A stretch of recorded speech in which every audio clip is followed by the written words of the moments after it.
감사합니다. 네, 반갑습니다. 오늘 서장입니다. 서장 97번째 시간입니다. 326쪽 36 왕장원 성석에 대한 답서 1을 할 차례입니다.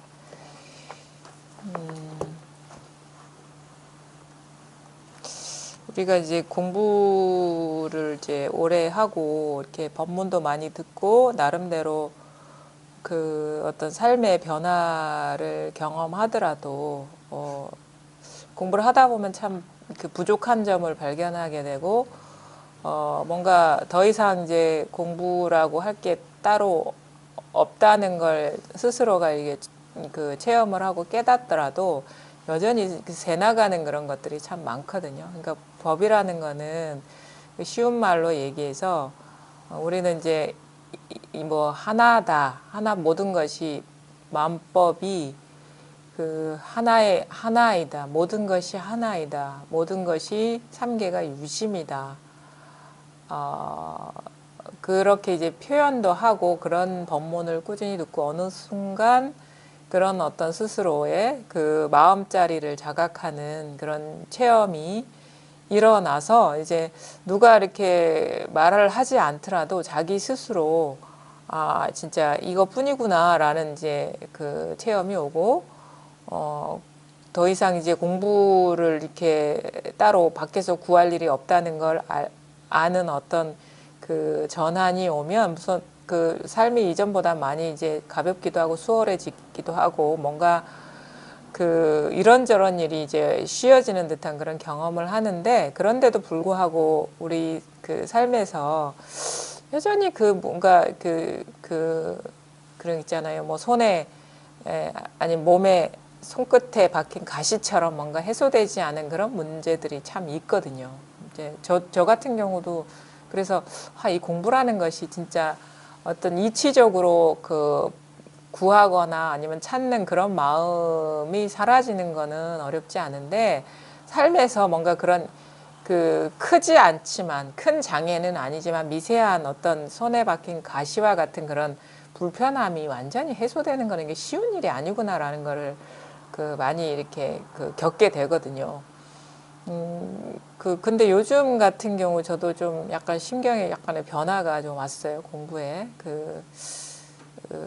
이전에도 많이 쉬워졌다고 생각을 했는데, 그런 어떤 변화가 오고 나니까, 더 이렇게 쉬워지는 거예요. 그 마음이. 그러니까 예전에도 충분히 쉬워졌고 더 이상 이제, 내가 불편하지 않다라는 그런 마음이 있고 그게 그냥 어떤 그 이해가 아니라 삶에서도 그런 거를 많이 느꼈는데 또 그 최근 들어서는 그런 내가 좀 뭔가 약간 미세하게나마 이렇게 그 삶 속에서 따로 보고 있었던 게 있었다는 거를 보게 된 거예요. 이치로는 사실은 다른 게 없는데 삶에서 습관적으로 분리시켜 놓고 있었다는 게 있는 걸 봤는데 그게 이제 시간이 지나면서 그런 그러니까 모든 사람들이 공부 과정에서 이제 가장 어떻게 보면 공부가 실질적인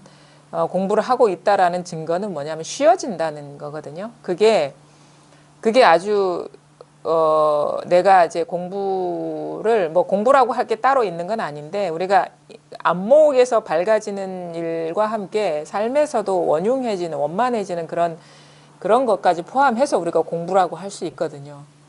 근데 뭐 이치적으로 뭔가 법이라는 게 따로 없고 그냥 일체가 하나구나라는 자각이 오더라도 내가 무의식적으로 하는 행위에서 분리시켜 놓고 있었다는 거를 발견하는 거는 이건 끝이 없는 것 같은 생각도 들어요, 좀. 뭐 죽음이라는 게 누구나가 뭐 50년 산다, 내가 지금 체험하고 나서 50년 산다, 60년 산다 이게 정해진 게 아니기 때문에 뭐 공부가 어떻게 보면 자기 변화를 겪고 나서 오랜 시간 여기에 익숙해지면 더 원만해지겠지만 물론 그래서 더 이상 자기 생사까지도 이제 그 어떻게 보면 마음을 놓아버리는 그런 공부로 성숙되는 분들도 있을 수는 있겠죠. 근데 일반적으로 봤을 때 그 공부가 끝이 없다라고 하는 말은 우리가 그 무의식적으로 하는 분리, 무의식적으로 따로 놓는 그 미세한 분리감에서 깨어나는 것도 이게 쉬운 일이 아니다라는 그런 거를 이제 알게 되거든요.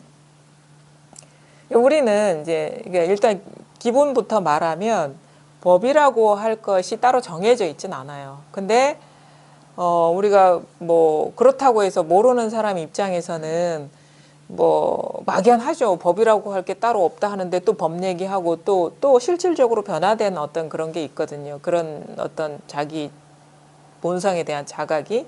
그럼 뭐냐면 우리가 경험할 수 있는 거는 모두 분별된 것이고 허망한 것이고 무상한 것이고 그때 똑같은 게 아무것도 없는데 이 모든 드러나는 거에 대한 그 사로잡힘에서 이게 그것을 놓아버렸을 때 자각되는 일체성이 있어요. 근데 그거는 무엇이다라고 얘기할 수 없고 스스로 깨어나 봐야지 아는 것인데 그걸 깨어나게 하기 위해서 뭐 바닥도 치고 손도 들어보고 뭐 죽비도 치고 하죠. 근데 거기까지가 사실 오기가 또 그 일도 쉽지 않은데 하여튼간 꽃을 보든 사람을 보든 생각을 하든 감정을 느끼든 아니면 소리를 듣든 이 드러나는 분별상을 여여하게 이려하게 비춘다라고 할 수도 없죠. 이것도 사실 어폐가 있는 게 비추는 거울이 있고 비추어진 대상이 있는데 우리가 경험적으로 봤을 때는 이 대상과 본체가 같이 있어요. 같이 있다고. 근데 처음에는 이제 분리감으로 좀 느껴질 수가 있어요. 그거는 어쩔 수가 없어. 우리가 분리의식 속에 떨어져 있기 때문에 그 분리라는 습관성이 하루아침에 사라지진 않죠. 근데 중요한 거는 뭐냐면 저도 이제 공부 과정에서 가장 중요했던 게 뭐냐면 우리가 이제 이거에 대한 체득이 가장 기본적인 어떤 그 공부의 입문인데 뭐냐면 체득이 누구나가 가능해요. 누구나가 그런 기회가 열려 있고 매 순간 그런 기회가 열려 있는데 그게 안 되는 이유는 자꾸 모양 따라가는 거야. 생각, 느낌, 감정, 생각, 뭐 그다음에 어떤 욕구, 그다음에 어떤 이런 눈에 보이는 대상, 소리 이것에 순간적으로 사로잡히기 때문에 안 되는 거예요. 근데 그거에 사로잡히지 않으면 꽃이 이거고 사람이 이거고 그다음 말이 이거고 뭐 침묵이 이거고 그렇거든요. 근데 요것이 고비를 넘어가는 게 중요하죠. 근데 요 고비에서 무수한 어떤 실패들이 있어요.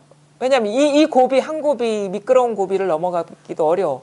왜 평생을 이렇게 그 대상에 대한 분별 집착하면서 살아왔기 때문에. 근데 이 한 고비 넘을 때 가장 키포인트는 뭐냐? 대상에 사로잡히면 안 된다 이거. 형상에 사로잡히면 안 된다. 모양 따라가면 안 된다. 이거를 불교에서 뭐라고 합니까? 경계 따라가면 안 된다. 경계라는 건 모양이에요. 모양 있음을 경계라 하거든요. 모양이 이게 기초적인 공부가 안 된 사람 모양이 뭔지도 몰라. 근데 안이비설신이가 다 모양이죠.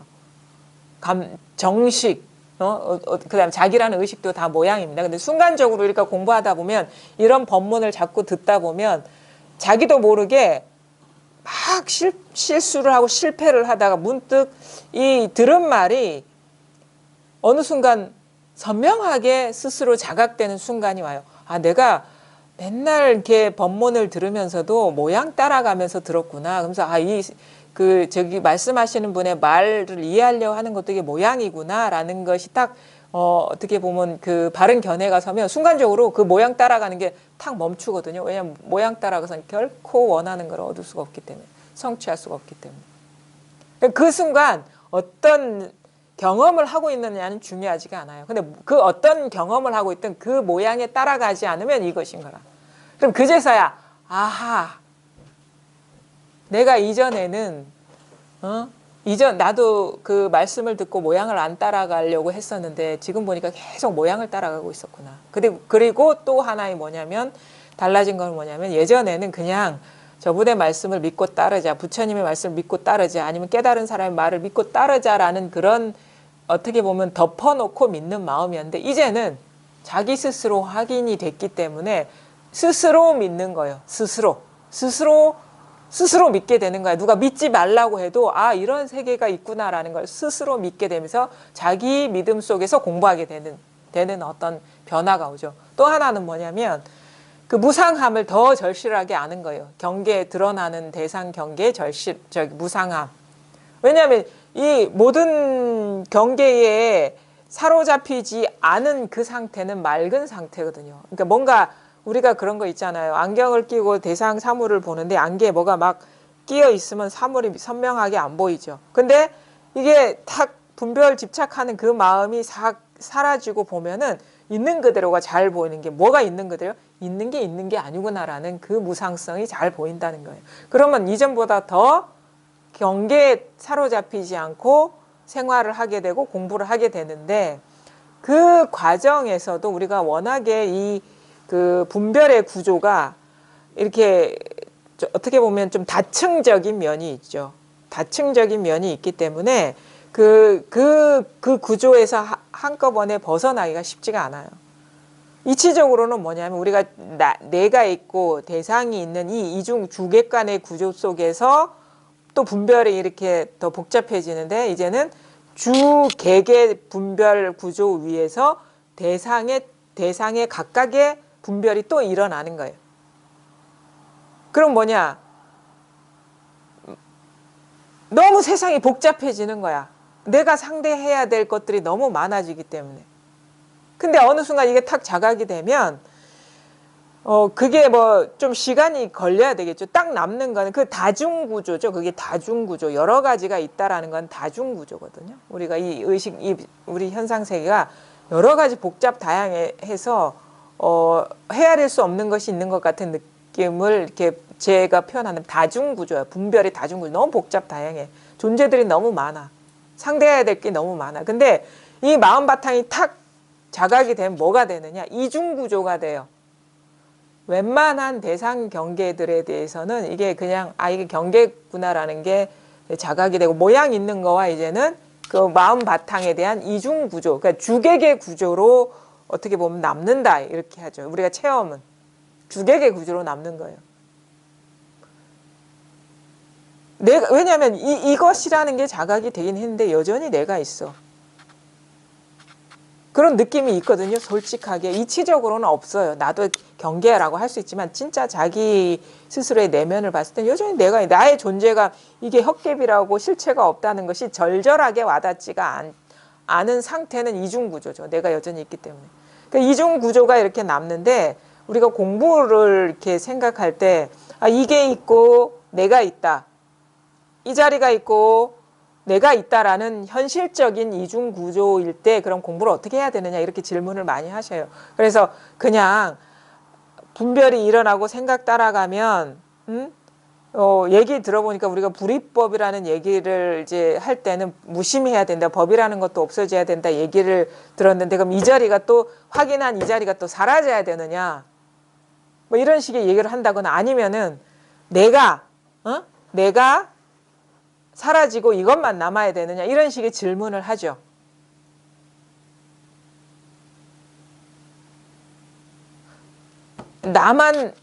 내가 이거에 맞춰야 되느냐 아니면은 또 얘기 들어보니까 법도 없다라는 얘기를 들어보니까 이 내가 확인한 이 자리가 사라져야 되느냐 이런 식의 질문을 어떻게 공부를 해야 되느냐 만약에 경계 따라가면 막 그거 생각을 놓아버리고 돌아와야 되느냐 아니면은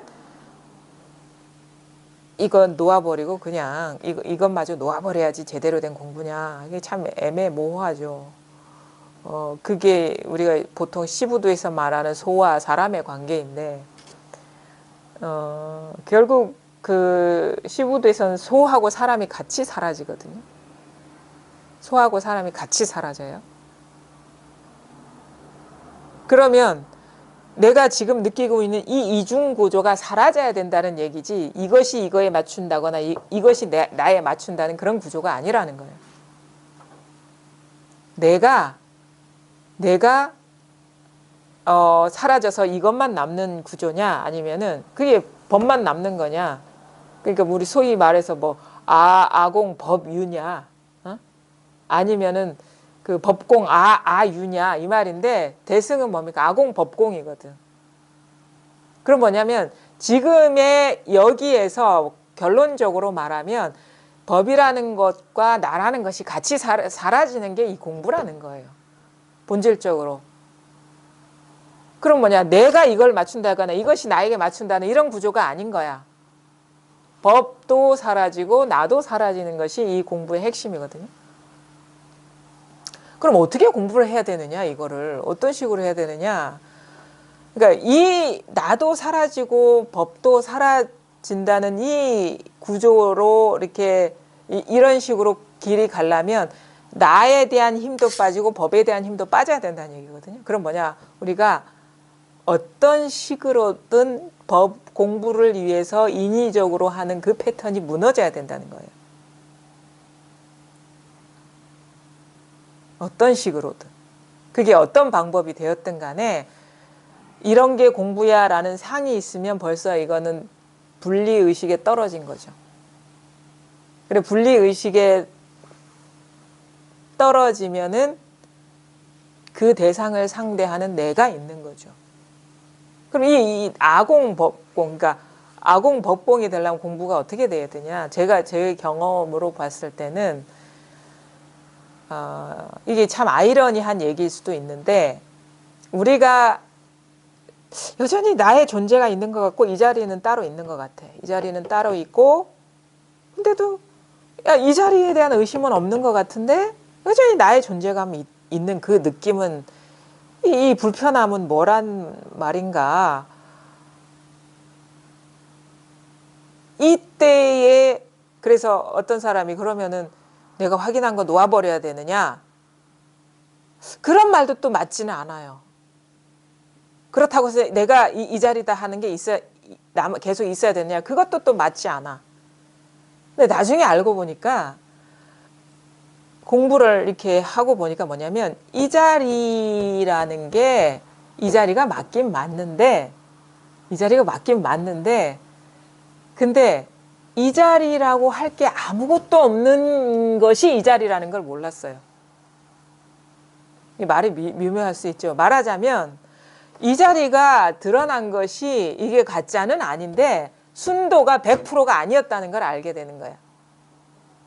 금으로 따지면 이게 순도가 100%가 돼서 아무런 티끌먼지가 없어야 되는 건데 티끌먼지가 끼어 있었다라는 걸 안 거예요. 그러니까 말하자면 순도가 95%밖에 안 됐던 거라는 걸 안 거예요. 이게 틀린 건 아닌데 명확하게 들어맞지 않았던 거예요. 그게 뭐냐, 초점이 안 맞았다는 걸 알게 되는 거예요. 이게 어슴푸레하게 이게 맞긴 맞는데 어슴푸레했다는 것을 알게 되는 거예요. 그러니까 순도가 아직 100%가 아니었다는 걸 알게 되는 거예요. 그럼 왜 순도가 100%가 안 되느냐? 난 분명히 뭐 여기에 이런저런 이겁니다 할 때 아무 생각이 없는데 그게 아니더라. 아무 생각이 없다라고 말하는 그놈이 있는 것이 순도 100%가 아니라는 걸 알게 된 거예요. 아닌데요. 나는 여기 할 때 나라는 생각도 없고 내가 이것이다라고 하는 생각이 없는데요. 하지만 이건 너무 미묘하고 미세해가지고 만약에 나의 존재감이 따로 있는 듯한 상황에선 100% 이거 순도 100%는 아닌 거예요. 진짜 이게 순도 100%라는 거는 이 자리가 순도 100%라는 거는 나라는 것이 없는 그거를 말하는 거예요. 이것이다라고 얘기하는 사람이 없는 그것을 말하는 거예요.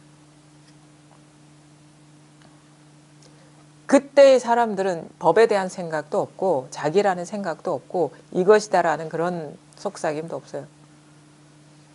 그리고 그냥 일상생활을 살아가는데 아무것도 그냥 뭐라고 할 게 없고 아무 일도 없고 장애가 없죠. 그럼 만약에 이런 공부가 이건 아직 안목의 문제입니다. 안목의 문제예요. 뭐 이렇게 진짜 안목이 밝아지고 나서도 어떻게 보면 이 원흉함이 완전히 세포 하나하나에 뼛속 깊이 젖어드는 거는 나중 문제고 안목의 문제에서 왜냐하면 여전히 법이라는 게 뭐가 있든 아직 안목이 밝지 않은 거거든요. 그리고 나라는 존재감이 따로 있다라면은 이치적으로도 이게 이치적으로라고 할 수도 없지. 하여튼 이 실체성 이게 헛기비라는 게 믿어지지 않아 하는 그 상황이라면 아직 이게 안목이 밝지 않은 거거든요. 이때 어떻게 그런 공부를 해야지 이게 이것저것이 사라지고 진짜 순도가 100%가 되느냐? 현실적으로 이치적으로 지금 얘기하는 게 아니에요. 왜냐하면 이치는 나도 없고 법도 없어요. 근데 공부하는 현실에 내 속마음을 돌아봤을 때 아직도 나는 내가 있어. 그리고 내가 이것이다 하고 하는 이거 확인되는 이게 있어라는 거는 아직도 내가 있는 건데 공부가 원흉하지 않은 건데 이 원흉해지려는 공부를 하려면 이게 앞서야 돼요. 나는 뒤로 빠지고. 무슨 말인지 아시겠어요? 나는 이전에는 우리가 이게 드러나고도 거꾸로 공부하는 사람이 뭐냐면 내가 이걸 챙기려고 하는 공부는 아직 초보예요. 이 체험. 내가 이걸 챙긴다. 이거는 내가 주동성이 있는 거예요. 내가 앞서는 공부거든. 깨어 있어야지. 망상 떨어지지 말아야지 하는 거는 체험 초기의 상태예요. 뭐 물론 그런 과정이 필요해. 워낙에 이것이 미약하기 때문에 챙겨야 되는데 그건 여전히 내가 공부하는 어떤 주도성이 있는 것이고 그 상태에서는 어떻게 보면은 어떤 일이 경계가 이제 거친 경계나 뭐 조금 편안하지 않은 경계가 왔을 때 좀 챙길 수가 있어요. 그냥 탁 놓아버리면 아무 일이 없어지니까 이게 공부가 되는 것 같거든. 근데 이 시스템의 공부가 힘을 못 발휘할 때는 내가 감당할 수 없는 경계가 오면은 이게 아무리 생각을 놓아버리려 해도 안 놓아지는 것들이 있어요. 우리가 깊이 우리의 어떤 생존의 문제나 뭐 이런 깊은 우리의 어떤 존재의 문제에 장애가 왔을 때는 이게 놓아버리려 해도 안 놓아져. 예를 들어가지고 그런 거 있잖아요. 막 집에 큰 우환이 있는데 이 생각 놓아버리려 해도 내 눈에는 그게 너무 현실인 것이고 이게 안 놓아지는 거야. 그러니까 챙겨지지가 않은 거야. 이게 시끄럽기만 하고. 그때 이제 이 챙기는 공부의 한계를 느끼거든요. 그때 어떻게 돼야 되면 전환이 와야 돼. 어떻게 와야 되느냐? 그래, 이것에 맡기자라는 그런 마음의 전환이 와야 돼. 왜냐하면은 이게 내가 사실은 근본적으로 내가 있기 때문에 모든 게 사단이 나는 거거든. 그럼 뭐냐? 인연 따라, 인연의 흐름 따라 나를 맡기려고 해야지. 내가 이런 상황을 통제하려고, 특히나 다른 거는 몰라도 법을 통제하려고 하면 안 된다는 거예요. 시부도에 보면은 뭐야? 사람이 소를 끌고 안 가요. 사람이 소한테 몸을 맡겨버리지. 그래서 인연이 뭐 내가 판단하기에 아주 부정적인 인연이든 아니면 그냥 뭐랄까 최악의 인연이든 그거를 그 인연에 그냥 맡겨야 돼. 자기를 자기가 주도해서 나가면 안 되고 자기가 이걸 졸졸졸졸 따라가는 듯한 느낌이 돼야 되는 거예요. 인연에 맡겨버려야 돼. 내가 나서서 뭔가 하려고 하면 안 되는 거예요. 공부라는 걸. 공부 사실 이때의 공부는 뭐 삶하고 괴리된 그런 게 아니죠. 우리가 삶이 공부시켜주는 거니까 어떤 일이 펼쳐지면 뭐냐면 막 저항하려 하고 회피하려 하고 거부하려고 했던 이것이 내가 앞서서 하려는 공부거든요. 이거를 놓아버려야 되는 거야. 그래서 그냥 있는 그대로를 보고 있는 그대로를 받아들인다. 뭐 이런 식의 표현이 가능한. 그냥 있는 그대로를 보고 있는 그대로를 받아들여라 이거예요. 받아들일 어떤 자는 없죠. 근본적으로. 받아들일 일도 없죠. 근데 현실적으로 내가 아직도 이중구조에 놓여 있는 상태에서는 내가 있는 것이기 때문에 받아들여야지. 이게 내가 이제 무력화되는 과정이거든요. 예전에는 내 뜻대로 막 이 상황을 끌고 가려 했다가 이제는 이 인연에 맡겨버리는 거예요. 맡기다 보면 그게 뭐 하루아침에 그런 시간을 보낸다고 해서 법이 밝아지지는 않네. 좀 여유가 생겨요. 예전에 그 힘이 약할 때는 막 경계가 나를 덮치는 듯한 느낌이 드는데 힘이 붙으면 경계가 나를 덮치는 듯한 그런 어떤 그 여유 없음이 아니라 볼 여유가 생기는 거예요. 그냥 직면하는 여유가 생기는 거예요. 그냥 가만히 볼 수 있는 여유가 생기는 거예요. 공부가 되면.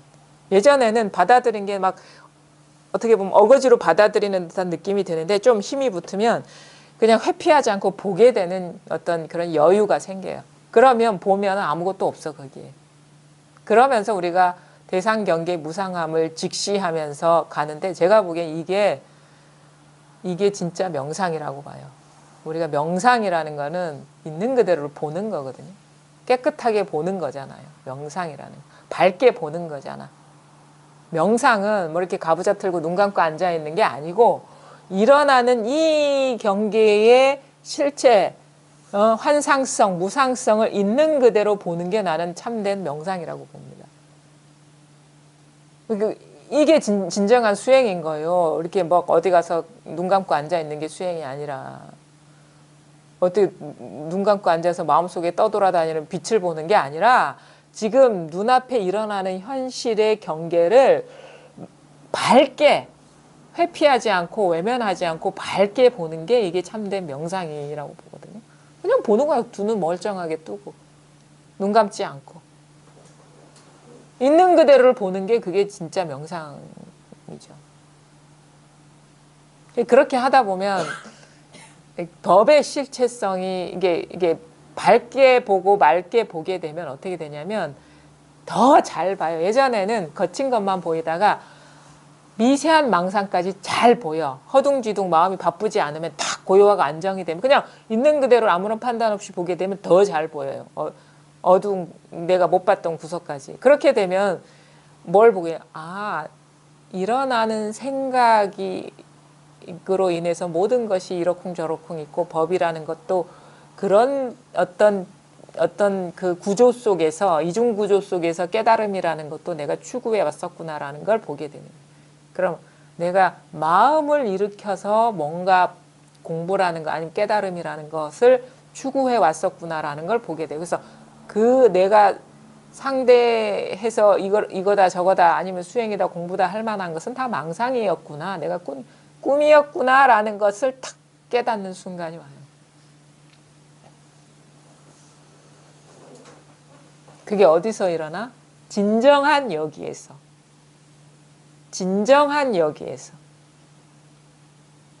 그래서 예전에도 이거였는데 그 이전에는 이게 뭔가 한꺼풀 얇게 뭔가 미세한 것이 깔려 있는 듯한 모호함이 있었는데 그때 선명하게 이렇게 탁 자각이 되는 거예요.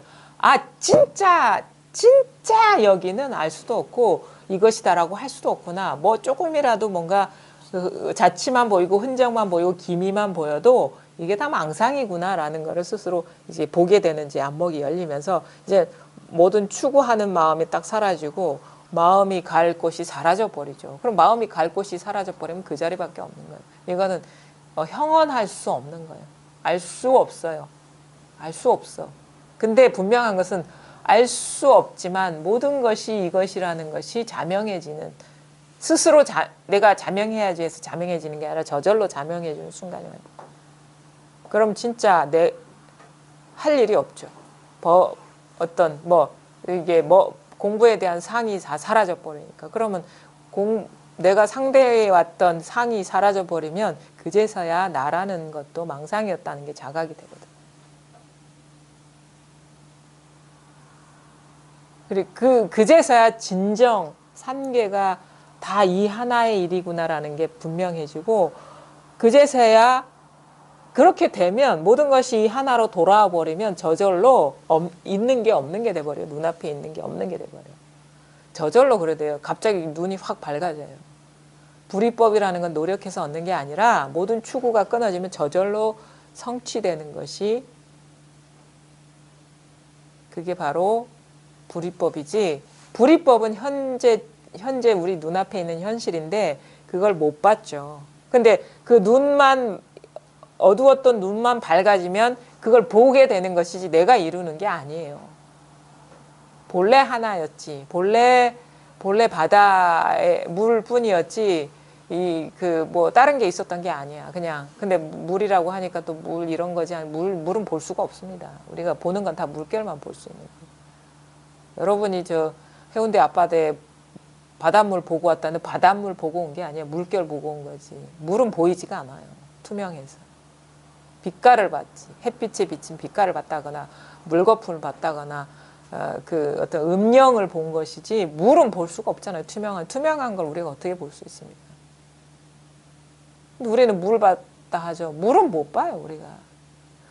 햇빛에 비친 빛깔을 봤겠지. 이건 볼 수가 없어요. 알 수가 없어요. 그래서 그 모든 추구가 완전히 사라지면 가장 진짜 영적으로 진짜 쉬어지는 듯한 깊은 휴식이 찾아오죠.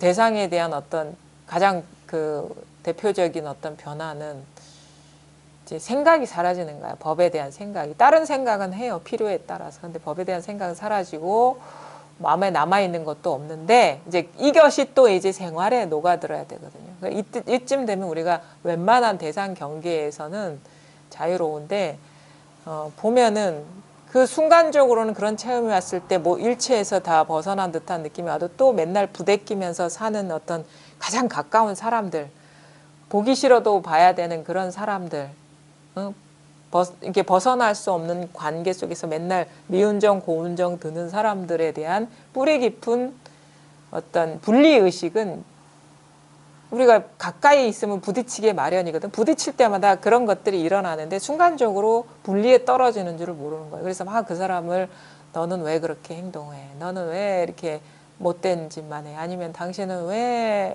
맨날 그래? 맨날 그 문제인 줄 알면서 왜 바꾸질 못해? 네, 그런 얘기를 막 이제 자기도 모르게 예전처럼 막 거칠게 뭐 이렇게 하진 않지만 마음속에서 맴돌거든요. 그런 것들이. 근데 그게 나중에 보면 이게 내가 이게 진짜 그 하나로 원흉했다 하지만 아직 진짜 그 깊은 데까지 있잖아요. 우리가 그런 거 있잖아요. 뭐 과실주나 아니면은 그런 거 있잖아. 술에 딱 하면은 살짝 표면에만 젖어든 건 깊은 맛이 안 나잖아요. 그 깊은 데까지 뭐 산삼주니 뭐 깊은 데까지 다 이렇게 스며들어가지고 그거 액기스를 쭉 빼놨을 때가 진짜 깊은 맛이 나듯이 마치 그런 어떤 물에 이 법의 바다에 풍덩 빠졌는데 여전히 아직도 이게 이제 깊이 젖어들지 않으면 자기도 모르게 무의식적으로 분리에 떨어지는 거야. 그 습관적으로 가장 친한 사람이고 가장 가까운 사람이기 때문에 우리가 정신을 못 차려요. 멀리 있는 사람은 그리고 가끔 보는 사람은 정신을 차릴 수 있는데 습관적으로 반응하고 있다. 맨날 당신은 어때? 당신은 어때? 너는 어때? 너는 어때? 이것이 자기도 모르게 무의식적으로 분리의식에 떨어지는 것을 알게 되죠. 근데 나중에 이제 공부가 깊어지면 어떻게 되냐. 없어. 그런 사람이. 내 현실 속에서. 진정으로 없었구나라는 걸 알게 됩니다. 나는 어느 누구와도 같이 살아본 적이 없었구나. 지금 살고 있지만 너무 그것도 놀라운 일입니다. 지금 살고 있지만 그리고 내일도 살 것이고 모레도 살 것이지만 어느 누구와도 살고 있지 않았구나라는 걸 알게 되는 거예요. 그것도 참 모골이 송연한 일이죠. 그동안에 내가 여전히 특히나 이제 가까운 사람들 사이에서의 어떤 관습적인 반응에 속고 있었구나라는 걸 알게 돼요. 그들이 없다. 그가 없다라는. 아주 가까운 사람, 맨날 살 부딪히면서 사는 사람조차도 없는 거예요. 막 무슨 말을 하는데 그러면 어떻게 되는지 아세요? 우스워요. 예전엔 심각했는데 진짜 그것이 또 이렇게 툭 뭔가 분별에 사로잡혀 있던 끈이 툭 끊어지는 듯한 그런 툭 끊어지는 듯한 그런 마음이 들어요. 여전히 습관적으로 막 우리가 20년, 30년 맨날 해오던 대로 이렇게 했던 익숙한 반응을 보여왔는데 어느 순간 거기서 확 밝아지는 거야. 이런 사람들이 없었구나. 다 자기 분별이구나. 그게 더 어떻게 행이 더 옅법해지는 거예요. 삶이. 그러니까 우리는 늘 그렇죠. 제가 하는 말이 그러잖아요. 여러분 다른 사람의 생각 아무도 없습니다. 다른 사람의 감정 우리는 느끼지 못합니다. 다른 사람이 이런 감정일 거라시라고 미루어 짐작한 자기 투사고 자기 감정이지, 예? 다른 사람이라는 게 없습니다라고 말은 해왔는데 가만히 보니까 내 현실 속에서 여전히 그 미세한 분리에 떨어져 있었다는 걸 알게 됩니다. 진짜 그렇구나. 진짜 이 사람 이런 존재, 다른 사람의 생각, 다른 사람의 행동, 다른 사람의 감정이라는 게 진짜 없구나. 진짜 없구나. 그래서 모든 것이 다 자기뿐이구나. 자기의 얼굴이구나. 자기 표상이구나라는 것이 진짜 자기 현실입니다. 예전에도 늘 그래 왔어. 익숙한 말이었는데 그래도 여전히 현실 속에서 팍 깨어나지 못한 면이 있었구나라는 것을 알게. 참 아유, 이전하고는 너무너무 다른 세계지. 너무너무 진짜 완전히 180도 뒤집어져 있는 거야. 예전에는 70억 그 이상의 어떤 존재들 사이에서 내가 살았다고 생각했는데 이제는 나 혼자 살고 있구나. 모든 것이 나의 얼굴이 이게 법신불이라 법신. 그러니까 온 우주가 나의 몸이 되는 거예요. 온 우주가. 그게 내면적으로 일어나는 일이든, 그러니까 우리는 이치적으로는 그래 법신불, 불교는 법신불이야. 뭐 무슨 삼신불인데 뭐 화신, 보신, 법신 하지만 뭐 임재스님 그러거든요. 법신만 있다 이렇게 얘기를 하거든요. 화신, 보신은 방편이고 법신만 있다 이렇게 얘기하는데 진정한 법신의 의미가 뭔지를 몰랐던 거예요. 말을 막 그렇게 해왔는데 진정한 법신의 의미는 뭔지 아십니까?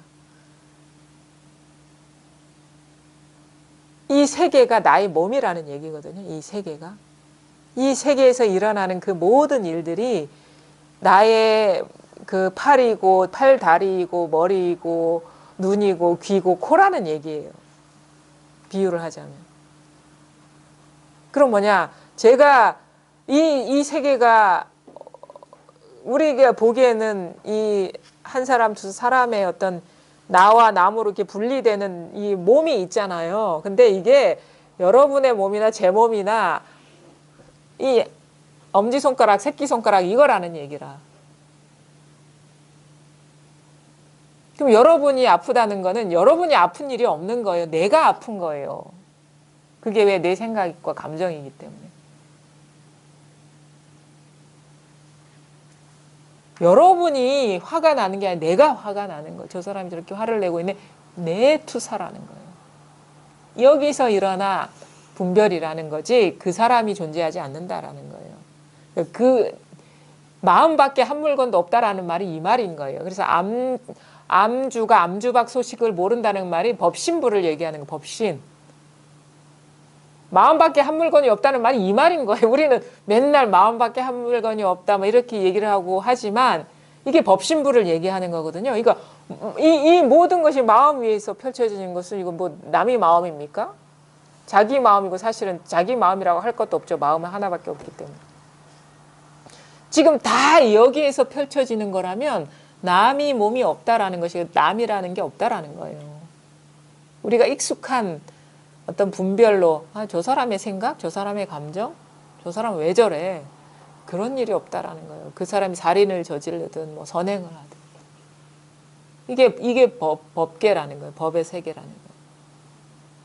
모양으로는 너나로 나누지만 진짜 이 법신의 입장에서는 너의 모습이 나의 손가락과 같고 발가락과 같고 나의 눈과 같고 귀와 같고 코와 같고 그게 이 공부의 어떻게 보면 이 우리가 말하는 그 본지풍강이에요. 본지풍강. 한 몸이라 이 우주는 한 몸이라. 그게 뭐 우리는 이렇게 이해를 하죠. 아, 내가 이 사람의 농사지은 밥을 먹고 살고 그 사람은 뭐 어디에서 누구의 의지에서 농사지고 그게 아니에요. 그거는 그냥 개념이고 지금 당장 그런 이해를 동원하지 않고 바로 지금 이게 이 우주 전체가 당장 그런 해석 없이 당장 이것이라는 거예요. 바로 이 마음에서 다 드러나는 거잖아. 우리는 남이라는 거를 경험할 수가 없어요. 자기 경험밖에 못해. 그래서 이제 마음이 왜 분별을 하느냐? 마음이 자기를 경험하기 위해서 분별한다. 이렇게 뭐 그럴듯한 해석도 하지만 그것도 해석일 뿐이고 그걸 알 수가 없죠. 눈 떠보니까 세상이 이런데 어쩔 거야. 어떻게 설명을 해봐야 그거는 꿈속의 일이고 내가 그걸 봤어? 이렇게 세상이 이렇게 창조되는 뭐 창조되는 것도 이거지 사실은. 알 수가 없죠. 알 수가 없어요. 설명할 수가 없어요. 그런 식의 설명에도 예전에는 위안이 되고 궁금하잖아. 아, 왜 사람은 이렇게 망상하면서 살게 됐을까요? 궁금했죠. 근데 그게 망상이었다는 걸 나중에 알게 되는 거예요. 나중에 그런 생각도 궁금하지도 않아요. 생각해봐야 그 망상이지 꿈꿔봐야 그림 그린 것이. 그 꿈속에서 뭘 의미를 찾을 수가 있겠습니까? 그냥 눈 떠보니까 이래. 난 몰라. 이게 왜 이렇게 되는지. 눈 떠보니까 원래 이랬구나. 뭐 무슨 전생이니 뭐 윤회니 이것도 사실 그냥 여기서 망상하는 것이지 뭐 그런 게 뭐 여기서 생각 안 하면 그런 게 있습니까? 아, 그래도 있어요. 봤다는 사람 있는데 봤다는 사람 있어도 지금 내가 봤다는 사람 있어요 하는 이것을 벗어났습니까? 누가 봤는데 하는 이걸 벗어났습니까? 그런 사람이 남이 없는데 그 갔다 온 사람이 어디 있습니까?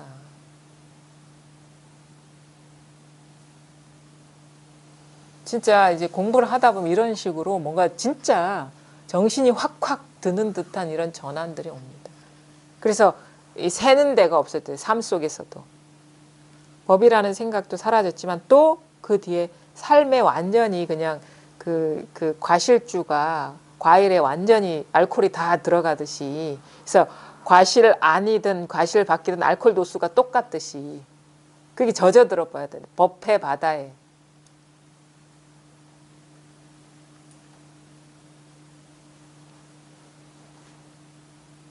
왜요? 남의 일 같으세요? 그리 살아요. 그리 안 살면 안 될 것 같은 생각이 드는 거예요. 매 순간을 그리 살아야 그렇게 맞아. 될 거잖아요. 그러니까 이제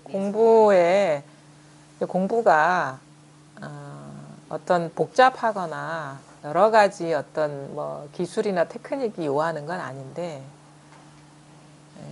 진짜 어떻게 보면 그 순애보 같은 마음으로 살아야 돼. 법에 대한 공부에 대한 사랑하는 마음으로 딴 건 마음에 없는 마음으로 그렇게 이렇게 하다 보면 그러니까 그거를 우리가 뭐 하나님의 시험에 들었다 이런 식으로 표현하는데 뭐가 시험이냐? 네가 나만 생각하고 나만 좋아할 마음이 돼 있느냐? 이게 시험인 것 같아.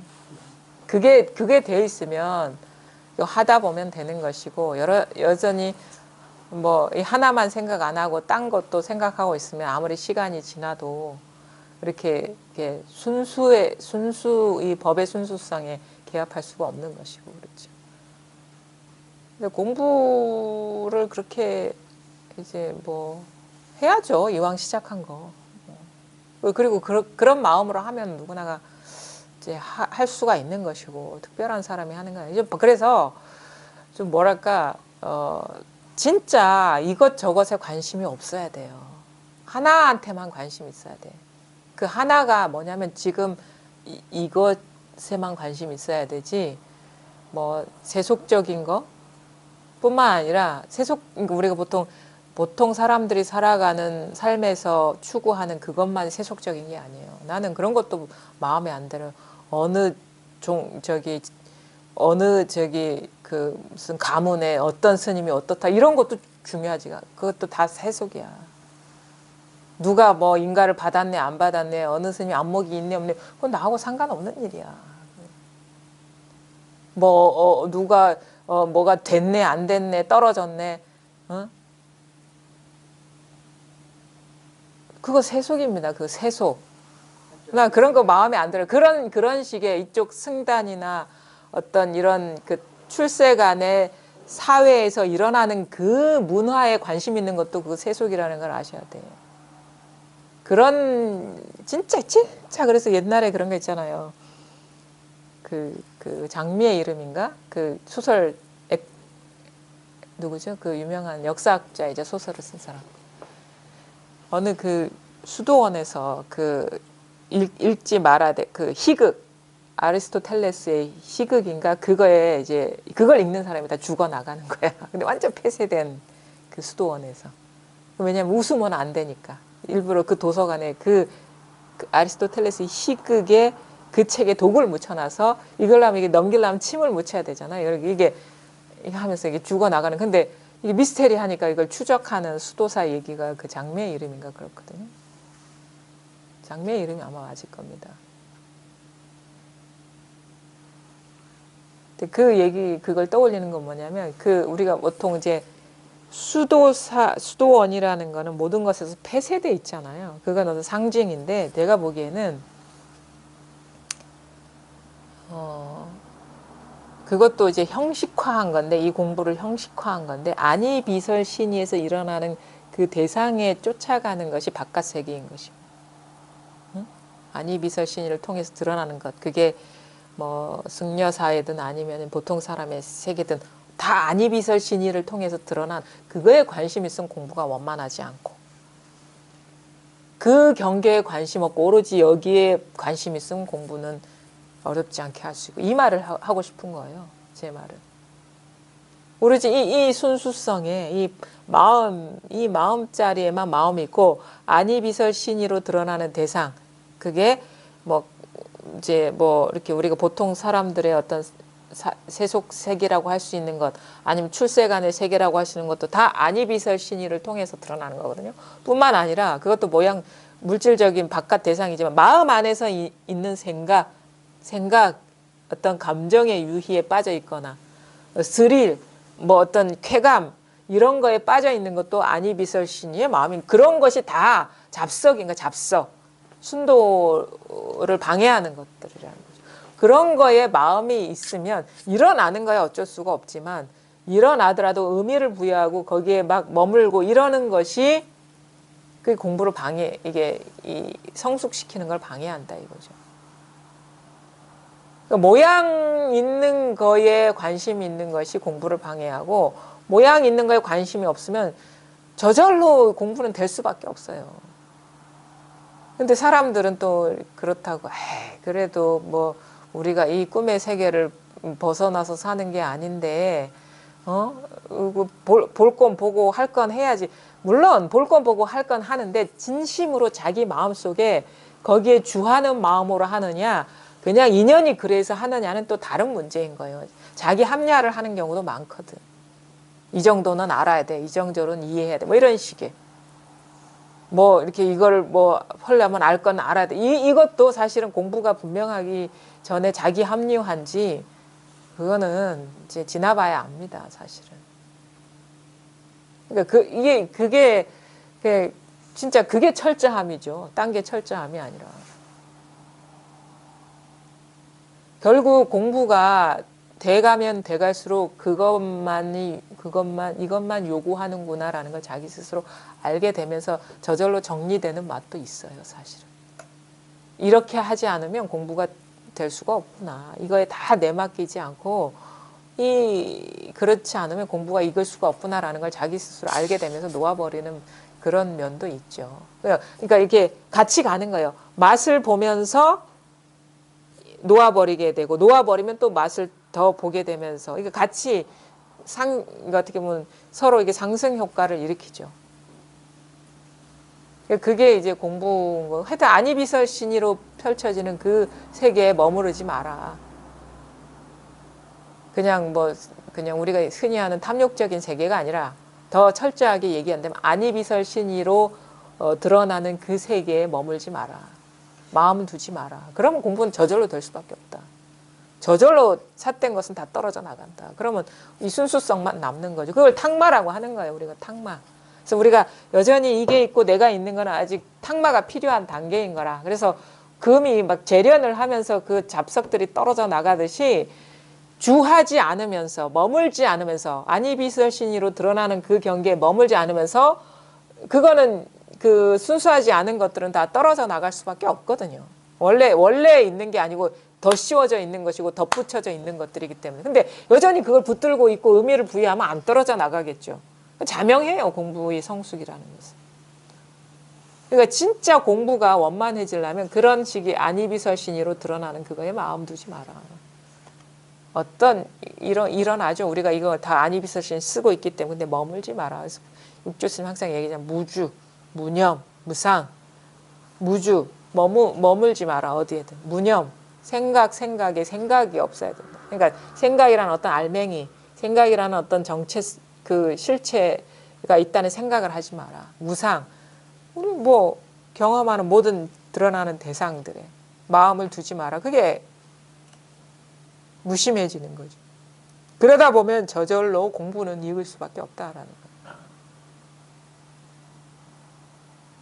그러면 진짜 삶에서도 퍼뜩퍼뜩 깨어나는 그런 순간들, 그러면서 이 어떤 대상 경계에 딱 묶여있던 마음들이 툭툭 끊어져서 탁 완전히 쉬어지는 그런 식의 변화들이 일어날 것이다. 한번 서장 보겠습니다. 326쪽입니다. 36. 왕장원 성석에 대한 답서 1. 님께서는 꽃다운 나이에 자립하여 곧장 모든 사람의 위에 올라섰으면서도 부귀에 구속되지 않으니 오랫동안 원력을 지니지 않았더라면 어떻게 이럴 수 있겠습니까? 또 이 일대사에 간절하여 한순간도 물러나지 않으며 결정적인 믿음을 가지고 결정적인 뜻을 품으니 이것이 어찌 천박한 사내가 할 수 있는 일이겠습니까? 부처님께서 말씀하셨습니다. 오직 이 하나의 일만 진실이고 나머지 둘은 진실이 아니다. 바라건대 더욱 열심히 하여 소홀히 하지 마십시오. 세간의 일은 다만 이것일 뿐입니다. 이제 대예스님도 얘기하잖아. 오직 하나의 진실, 하나의 일만이 진실하지. 이거 외에는 나머지 둘은 진실하지 않다. 이거 외에는 진실한 게 아무것도 없다. 이 말씀이시거든. 자, 왕장원 성석, 성은 왕씨고 이게 우리가 신분 아니면 직함이 장원인데, 장원은 우리가 뭐 장원 급제할 때 과거에 급제했을 때 장원 1등인 사람을 장원이라 하잖아요. 그런 그 어떤 의미인 것 같아요. 이때 송나라 때거든요. 이때가 언제냐면 1144년에 쓴 그 편지인데 대해 스님이 56세 때 아마 이쯤 55세인가 54세인가부터 이제 유배 생활을 시작했는데 50대 중반에 유배 생활을 시작했는데 아마 유배 생활 초기인 것 같아요. 형주라는 곳에서 귀양 생활을 할 때 왕성석이라는 이 장원을 한 사람한테 이제 편지를 보냈나 봐요. 송나라 때는 뭐 어떤 사람한테 장원이라는 이름을 호칭을 붙였냐면 정시에 1등을 한 사람을 장원이라고 했대요. 아마 송나라 때니까 어디 그 시험에서 장원을 했나 봐요. 처음에는 이제 좀 이게 높여주죠. 공부 이게 인사의 뭐 이게 편지의 예절이기도 하고 이분들이 뭐 그 사회 지도층이기 때문에 공손하게 이렇게 배려해주면서 편지를 시작하네요. 님께서는 꽃다운 나이에 자립하여 곧장 모든 사람의 위에 올라섰으면서도 그러니까 뭐냐면 일찍이 그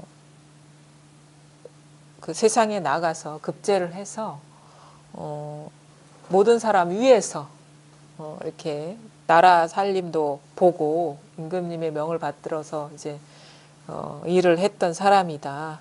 그런 권력과 부를 얻었으면서도 부귀에 기속되지 않고 그런 어떤 물질적인 그런 거나 아니면 그 권력적인 거에 물들지 않고 오랜 시간 그 세계 속에 있으면서도 이 공부를 놓지 않고 오랫동안 원력을 그렇죠? 이 공부를 했기 때문에 오랫동안 원력을 지니지 않았다면 어떻게 이럴 수 있겠습니까? 여전히 나이가 들어서도 이 공부를 하겠다는 마음을 가질 수 있겠습니까? 또 이 일대사에 간절하여 한순간도 물러나지 않으며 결정적인 믿음을 가지고 결정적인 뜻을 품으니 이것이 어찌 천박한 사내가 할 수 있는 일이겠습니까? 좀 한번 띄워주죠. 이분을. 이 일대사 인연에 간절하여 한순간도 물러나지 않고 결정적인 믿음을 갖고 결정적인 뜻을 품었으니 이건 아무나 할 수 있는 일이 아니다. 부처님께서 말씀하셨습니다. 역시 이런 어떤 그 마음을 이런 그 마음의 중요성을 이제 이미 부처님께서 말씀하셨다. 이것밖에 의미 있는 일이 없다 이거지. 나머지 아무리 권력을 잡든 뭐 돈을 많이 부유해지든 그건 그 진실된 일이 아니고 오직 이 자기 마음을 깨닫는 것, 깨달음만이 진실한 일이고 나머지는 다 무상한 일이다라는 거 일찌감치 얘기하셨다. 그러니까 이 왕정원이라는 사람도 제대로 지금 자기 인생길을 가고 있는 것이다.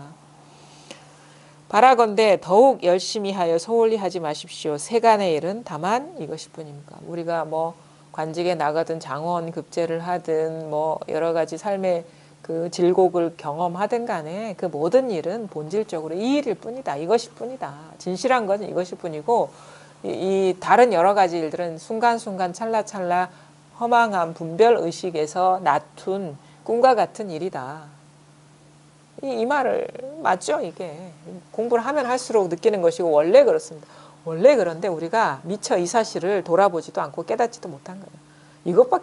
그러니까 이것밖에 없는데 사실은 이것이라고 할 게 없어요. 진짜 이것을 이제 우리 스스로가 깨닫고 보면 있는데 아무것도 없어. 너무 이상한 세상이야. 또 다른 말로 얘기하면 다 너나가 있는데 다 나뿐이야. 다 내 얼굴인 거야. 나의 정체성이 이 부분에서 전체로 화해버리면 모든 일이 나뿐인 거예요. 나의 일인 것이에요. 나의 몸인 것이고 나의 얼굴인 것이고 나의 생각인 것이고 나의 느낌인 것이고 나의 행위인 것이야. 모든 일이. 그게 나뿐이다 하는 것이고 마음뿐이다 하는 것이고 이것뿐이다 하는 것이거든요. 자, 그 다음 보겠습니다. 공자는 말하길 아침에 도를 들으면 저녁에 죽어도 좋다고 하였습니다만 듣는 것은 또 무슨 도인지 모르겠군요. 여기에 이르면 눈을 깜짝이는 것조차 어찌 용납하겠습니까? 또 나의 도는 하나로 관통해 있다는 말을 끌어들여서도 안 되니 모름지기 스스로 믿고 스스로 깨달아야 합니다. 말할 수 있는 것은 결국 믿고 의지할 것이 못됩니다. 스스로 보고 스스로 깨닫고 스스로 믿어 이를 마침에 이르러 말할 수도 없고 형용할 수도 없는 것은 도리어 괜찮습니다만 오직 두려운 것은 말할 수 있는 듯하고 형용할 수 있는 듯 하면서도 도리어 보지 못하고 깨닫지 못하는 것입니다. 부처님은 이런 사람을 가리켜 말하길 증상만인이라 하고 또 반야를 비방하는 사람이라고도 하고 또 크게 망령되게 말하는 사람이라고도 하고 또 부처의 지혜를 끊는 사람이라고도 하셨으니 이런 사람은 천분의 부처님이 세상에 나와도 참여할 수 없습니다. 만약 개에게는 불성이 없다라는 화두를 뚫고 지나가기만 하면 이런 종류의 말은 도리어 망령된 말이 됩니다. 그러나 지금 화두를 아직 뚫고 지나가지 못했으면서도 지금 곧장 망령된 말이라고 이해해서는 안 됩니다. 그러니까 지금 아직 화두를 뚫지 못한 상태에서 앞에 말을 망령된 말이라고 치부해서도 안 된다. 근데 좀 앞부분에 보면은 약간 이제 그 공자를 매기는 말을 하고 있는 거예요. 말하자면. 이게 그 어떤 그 유교의 한계를 이제 얘기를 하는 건데 공자는 이런 말씀을 하셨대요. 논어에 나오는 거래요. 아침에 도를 들으면 저녁에 죽어도 좋다고 하였습니다만 듣는 것은 또 무슨 도인지 모르겠군요. 이렇게 얘기하는 거예요.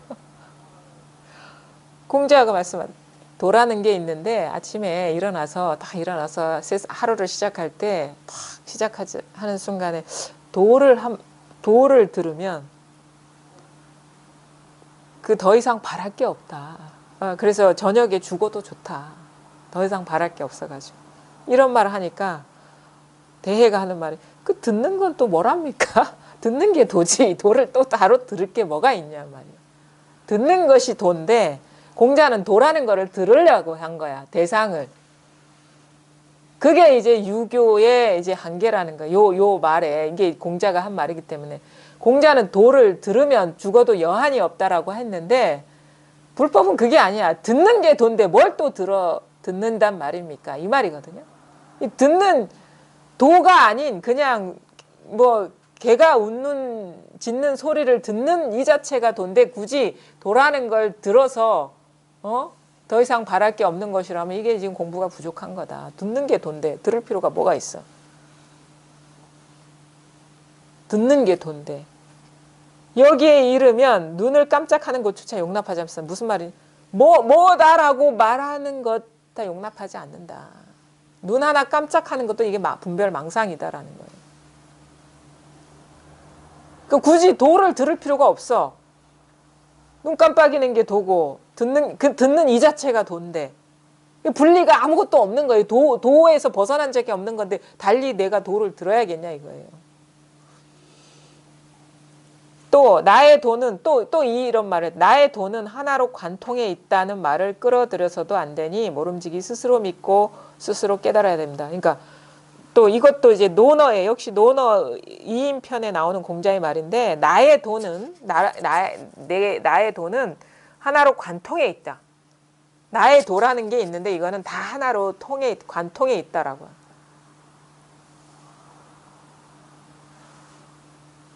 근데 이런 말을 끌어들여서도 안 된다는 말은 이 말이 문제가 있다라는 얘기거든요. 나의 도라는 게 있는데 이거는 관통해 있다. 이게 말이 안 되는 게 우리 관통하다라는 게 뭐가 있습니까? 여러 가지 사물이 있는데 그것을 하나로 우리가 그런 거 있잖아요. 이게 비유가 적당할 겁니다. 우리 제사 때 산적꼬지 하죠. 꼬지 하면 뭐뭐 꼬지면 고기도 꽂고 뭐 파도 꽂고 뭐 당근도 꽂고 버섯도 꽂고 그러잖아요. 그걸 관통하는 게 뭐예요? 젓가락이잖아. 그럼 뭐냐? 이 공자의 도는 대젓가락이라는 거라. 다양한 사물을 하나로 뚫어내는 뭐 이런 나의 도가 있다라는 건데 쇠고기가 도고 버섯이 도고 당근이 도고 대젓가락조차 도라. 그러면 통하고 안 통하고가 굳이 그런 과정이 뭐가 필요하겠냐 이거죠. 이게 이제 이 말에 어떤 허점을 이제 대스님이 이런 말도 끌어들이지 말라. 그건 뭐냐면 대젓가락이라는 도가 따로 있고 다른 그거를 뚫어내야 될 대상들이 따로 있다라는 얘기잖아요. 무슨 말인지 이해하셨어요? 비유가 적절하죠. 뭔가를 관통한다는 건 그런 걸 뚫어낸다는 거는 대상들의 각각의 존재를 인정하고 그거를 하나로 뚫어내는 무슨 도가 있는 거예요. 그거는 이제 도가 아니다. 왜? 도 아닌 게 없는데 뚫기 전에 이미 부족함 없이 다 도인데 뭘 어떤 도라는 게 있어서 그건 따로 분리된 도거든요. 이건 안목이 밝지 않은 거다. 그냥 이런 말도 끌어들여가지고 뭐 하지 마라. 끌어들여서도 안 되니 모름지기 스스로 믿고 스스로 깨달아야 됩니다. 이거는 다 분별망상, 의식세계의 일이다. 진정한 도는 아니다. 이거예요. 그러니까 스스로 지금 도하든 무슨 대젓가락 하든 산적하든 꽃이 하든 아니면 꽃 하든 하늘 하든 땅 하든 꽂기 이전에 이미 있는 이거 지금 여기서 일어난다 해도 사실은 말이 좀 맞지 않죠. 이게 따로 있고 일어나는 게 따로 있는 게 아니기 때문에. 근데 또 이렇게 또 어떻게 얘기하지 않으면 모르니까. 말할 수 있는 것은 결국 믿고 의지할 것이 못함. 그러니까 뭐라고 말할 만한 거는 이게 도가 아니다라는 거예요. 스스로 보고 스스로 깨닫고 스스로 믿어 일을 마침에 이르러 말할 수도 없고 형용할 수도 없는 것은 도리어 괜찮습니다만 오직 두려운 것은 말할 수 있는 듯하고 형용할 수 있는 듯하면서도 도리어 보지 못하고 깨닫지 못하는 것입니다. 그러니까 우리가 이거를 물과 물결에 비유하고 금과 가락지, 반지, 목걸이에 비유하잖아요. 그럼 뭐냐? 모든 것이 금으로 만든 세상인데 금으로 돼 있어. 왜 사람도 금으로 돼 있고 목걸이도 금으로 돼 있고 반지도 금으로 돼 있는데 그 우리가 이 공자의 말처럼 그걸 관통하는 도가 있다라면 반지와 목걸이와 뭐 어떤 뭐 팔찌를 관통하는 그런 도가 있어야 되는데 진정한 도는 금이잖아요. 관통하기 전에 이미 있는 게 그게 도라는 거거든요. 뭔가를 마음을 일으켜서 뭔가를 노력하기 전에 뚫기 이전에 이미 두두물물이 도인데 뭘 어떻게 마음을 일으켜서 조작을 하느냐 뭐 또 관통한다느니 만다느니 그런 말을 하느냐 이 말이에요. 그러니까 뭐라고 할만하다면 다 이거는 망상이고 오히려 좀 형용할 수 없고 말할 수 없는 것이면 도리어 괜찮다. 오직 두려운 것은 말할 수 있는 듯하고 형용할 수 있는 듯 하면서도 도리어 보지 못하고 깨닫지 못하는 게 이건 깨달아야 된다. 앞뒤가 딱 분별이 끊어져서 깨달아야 된다. 부처님은 이런 사람을 가리켜 말하길 증상만인이라고 깨닫지 못하고 그럴듯하게 말만 하니까. 또 반야를 비방하는 사람이라고도 하고 또 크게 망령되게 말하는 사람이라고도 하고 또 부처의 지혜를 끊는 사람이라고도 하셨으니 이런 사람은 천분의 부처님이 세상에 나와도 참회할 수 없습니다. 우리가 천분의 부처님이 세상에 나와도 뭐 그러니까 큰 대역죄를 저질렀다. 참회를 받을 수가 없는 것이다. 이런 사람. 그러니까 깨달음이 중요한 것이고 스스로 이렇게 뭔가 명확해지고 어두운 구석이 없어지는 게 중요한 것이지 말 못하는 것은 그거 말 잘하고 못하는 것은 그 크게 중요하지가 않다. 오히려 자기 마음자리는 어둡고 사사건건 걸려 넘어지는데 이러쿵 저러쿵 말 잘하는 것이 그게 이제 대역죄를 저지르는 것이다. 만약 개에게는 불성이 없다라는 화두를 뚫고 나가기만 하면 이런 종류의 말은 도리어 망령된 말입니다. 그렇죠. 깨닫고 나면 무슨 공자의 말이든 아니면은 뭐 관통한 것이 말이 맞는 말이든 틀린 말이든 그 아무 의미가 없어지는 건데 지금 아직 깨닫지 못했을 때는 이 말을 소홀히 여기면 안 된다. 깨닫지 못했을 때는 자기 이게 명확하게 밝아지지 않았을 때는 이런 방편의 말을 소홀히 여겨서는 안 된다. 그냥 까만 건 글자고 하얀 건 종이라는 식으로 쳐버려서도 안 된다 이거예요. 그러니까 배울 게 있기 때문에 듣는 사람의 어떤 공부 인연에 맞게 말을 하는데 결국 자기 공부가 되면 이런 말의 의미가 없어지지만 지금 이때는 의미가 있는 가르침의 말인 것이다. 그러니까 소홀히 여기도 말라. 우리가 법문이라는 것도 그런 것 같아요. 자기 공부가 밝아지면 사실은 뭐 말이라는 게 뭐 진짜 그게 그냥 허망한 것이거든요. 아무리 뭐 부처님 말이 어떻고 깨달은 사람의 말이 어떻거든. 근데 이제 자기가 아직도 뭔가 아직도 미진하고 뭔가 미흡하고 삶에서도 원만하지 못하면 꼭 그거에 약이 되는 말이 있는 것인데 그거를 소홀히 여기지 마라 이 말인 거예요. 그러니까 공부가 그런 거예요.